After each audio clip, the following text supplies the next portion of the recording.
Hello, this is the American Medical Association's COVID-19 update. Today we're discussing how to address physician wellness during the pandemic. I'm joined today by Dr. Patrice Harris, AMA's president and a psychiatrist and former county health director in Atlanta, Dr. Heather Farley, chief wellness officer at Christiana Care in Newark, Delaware, and Dr. Lisa McLean, Director of Physician Wellness for Henry Ford Health System in Detroit. I'm Todd Unger, AMA's Chief Experience Officer in Chicago. COVID-19 is taking a tremendous toll on our nation's physicians and those around the world. We've heard the tragic story of an emergency physician in New York who took her own life just weeks ago. Dr. Harris, I'm sure this story hits home for physicians. What can we tell them in light of this? Well, certainly suicide is a complicated and complex act. And certainly we can't speak to the specifics of the suicide of our colleague in New York, but clearly physicians are facing an emotional and physical toll, long hours, unrelenting patient load, sometimes working in isolation. They may have to isolate from family and friends. And so it's so important that we have conversations like these and call particular attention to the mental health needs of both physicians and really healthcare systems. Dr. Farley, Dr. McLean, why don't you speak to what you've seen in your own health systems in terms of physician mental health challenges and how it's changed throughout the pandemic? Thanks, Todd. It's actually been pretty variable, depending on the individual circumstance. I think of the physicians in different specialties in particular. In the areas where physicians and our other caregivers are taking care of the onslaught of very ill patients, they are absolutely experiencing that predictable overwhelm and stress and moral distress. But then there's other areas of our practices where physicians are used to being quite busy and now are finding themselves sitting on their hands. And that entails a very different but very real stress just as equally. And as you know, Detroit was hit particularly hard. And in Detroit, we, I think in general, are a group of really strong and gritty people. So initially, I think we approached the pandemic with really a can-do sort of attitude. And I think we really saw a lot of our physicians ignoring how they were feeling. As the surge hit and there was a mixture of distress and I think resolve, I think the collectively we said we can do it, but only if we do it together. And there was absolutely an acknowledgement that this is a marathon and definitely not a sprint. People reported things like poor sleep and anxiety and fear initially, but now that we've really gone past the peak in Detroit and we're entering into kind of this post, if you will, post-COVID period, we're seeing more anger, guilt, suffering, and exhaustion surfacing in our frontline people. Dr. Farley, Dr. McLean. We're seeing, I think that collective experience has shifted over time. Initially, before the volumes hit, we were seeing what we were calling PTSD, but not pre-traumatic stress, or not post-traumatic stress, but rather pre-traumatic stress, the anxiety of what's coming, how bad it's going to be, how long it's going to last. And then, as you said, shifting into once we saw significant volumes, people kind of settled down a little bit, but now it's that weariness. And interestingly enough, mixed in all of that are actually some positive responses where, we're seeing increased appreciation from the community and a restored sense of esteem for physicians, as well as pride in some feeling like they're serving during a crisis and that camaraderie that comes from rallying around a common purpose. And interestingly, people are even then feeling guilt about having those positive responses. So really, really complex set of experiences. Dr. Farley, Dr. McLean, I know both of your health systems had very robust programs in place on wellness before the pandemic. Can you share what what was working and what you've changed or modified since the onset of the COVID-19 pandemic? Interestingly, we certainly did not start our work around well-being in response to COVID-19, but the infrastructure that we built previously with our Center for Work-Life Wellbeing became even more crucial as we're facing this pandemic alongside our caregivers. And we felt very prepared for the moment and well-positioned to respond and pivot.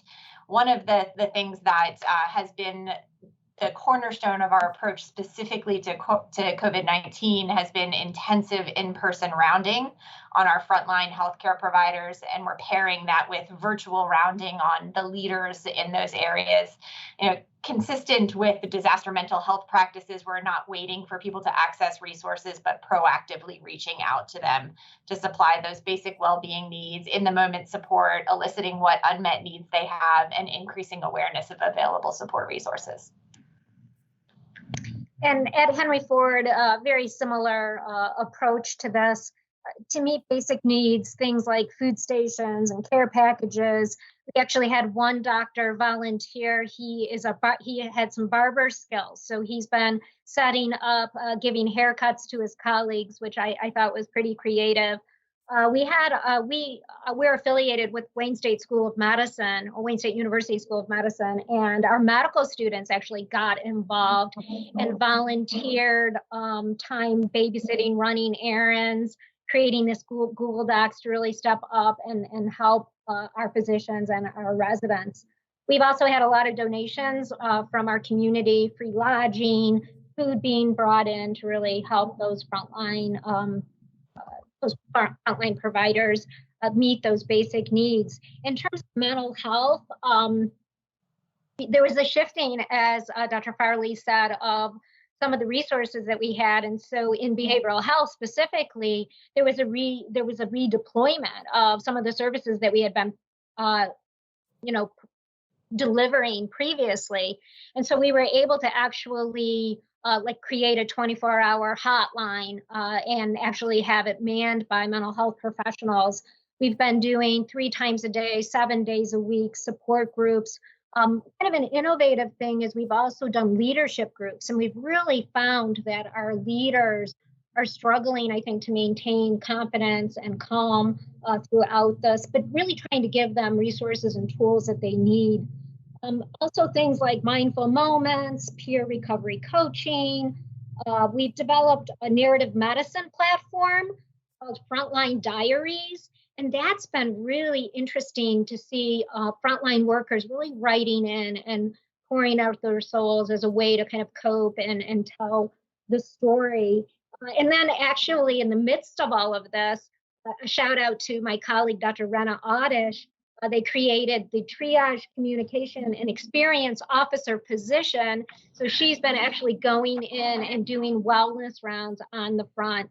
And really, I think, helping our colleagues. She's a pulmonary critical care doctor, so she's been able to really do that real time. Dr. Harris, as a psychiatrist, can you provide your perspective on what we're seeing, and even more at a national level, what advocacy efforts we're making at the AMA on the wellness front? First, I want to comment about the fact that it is so important that we are even talking about this, right? Because physicians are sort of used to putting ourselves last and not asking for help. I distinctly remember as a resident the decision not to eat lunch because I wanted to make sure that I was taking care of my patients and I had all my rounds completed and all my notes completed. So it is so important, first of all, that the AMA, along with our colleagues, are elevating this concept and talking about it. I also think it's important that as our colleagues have talked about, we are proactive. Again, physicians aren't very good. I think we're getting better, but we aren't very good at asking for help.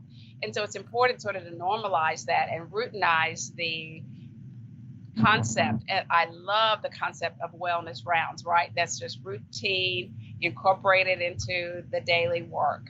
And so on behalf of physicians, certainly the AMA has been listening, working with partners, actually pre-COVID-19, because the AMA has been very active in the issue of burnout. So we come to this pandemic on that foundation, and we've been advocating for physician well-being for a long time and continue to do so. Do you all expect to see any long-term effects with physician wellness coming out of what we've just gone through? Absolutely.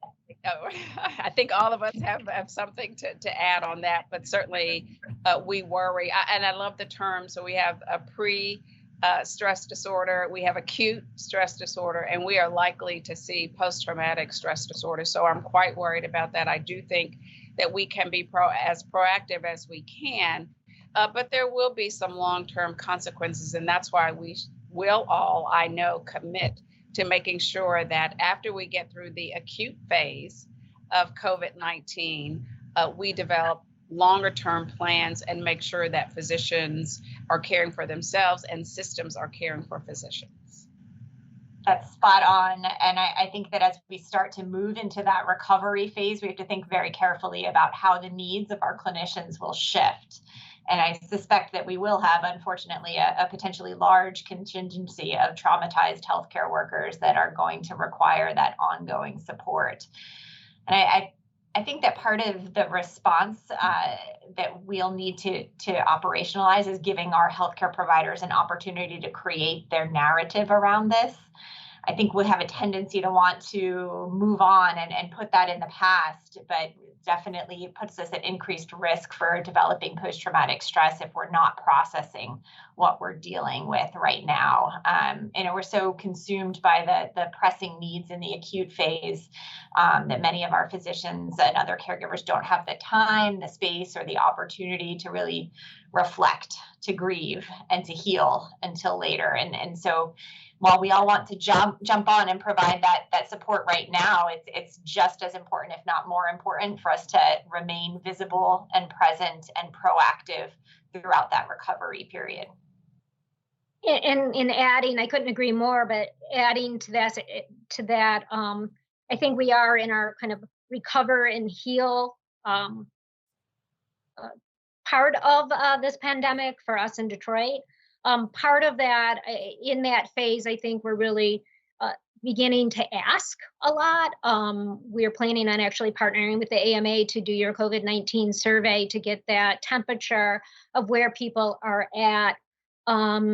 We also are going to be doing some targeted debriefing and processing groups to really hear from people about their experiences, but also to ask in a more targeted way, what do they feel that they need right now?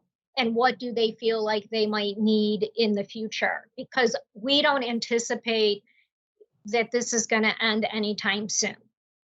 When we're putting together our strategy, our long-term strategy, we know that this is probably going to be actually years. And the other part of that or that recover and heal strategy, I think, too, is the continued investment in our leaders and really trying to teach them psychological first aid and give them all the tools that they need to continue to provide support to their colleagues, as well as to the people that report to them. Dr. Harris, I want to talk a little bit about the AMA resources developed for physician wellness. Absolutely. We have a wonderful COVID-19 resource page that is constantly updated and has several resources for physicians. We've authored Caring for Caregivers, right? We've completed a couple of surveys to make sure we have our fingers on the pulse of what physicians need. And we also have a page that talks about managing your mental health needs during the COVID-19 pandemic. We've also authored a couple of op-eds and several articles. So we have been active and engaged on this front. And I'll make one more point because I have to in every venue.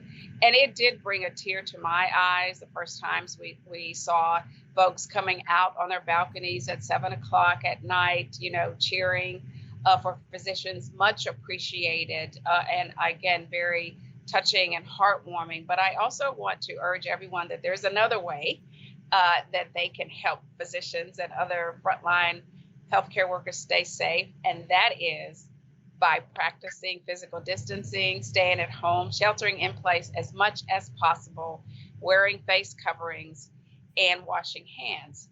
By keeping yourself and others safe, you help not overwhelm the health system, and that actually protects physicians as well.